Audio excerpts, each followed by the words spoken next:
mana ertalab sahardan biz velida ketmoqchimiz. Nimaga aynan veli Bahrom aka? Endi WhatsApp o'zi birinchidan foydali. Hozir mana klubga borganimizda ham bu razminka-da. Bu yoqdan hozir otxonagacha klubgacha haydab borganimizda bu razminka bo'ladi. Как obrazini yoshlikda ham WhatsAppni haydaganmisiz? Haydaganman. Yoshligimizda biz ham WhatsAppni haydaydik. Mana yoshligimizda Desna, Ural, Kama degan WhatsApplar bo'lardi. Magazinga chiqib kelardi, gastronomga chiqsa yo'q bo'lib qolardi, o'g'irlab ketishardi. O'sha payt esimga tushib ketdi-da, просто ketaman. Lekin ham foydali-da. Yoshlarimizga ham mana ko'p yoshlarimiz hozir semirib ketyapti.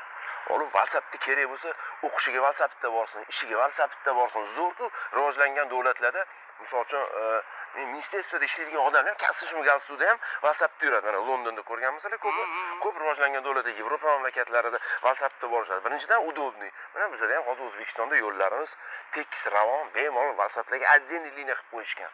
Shunga bemalol foydalanib, kerak bo'lsa, men bu yerda to'g'risi agar institut o'qiydigan paytim kelib qolganda WhatsAppda bo'lardim, to'g'risi. Ko'pchilik o'ylashadi-yu, hamma mashinada men velida boramanmi? Endi to'g'ri, ko'plar endi hozir o'shanga yoshlarning dunyo qarashini to'g'rilash kerak-da.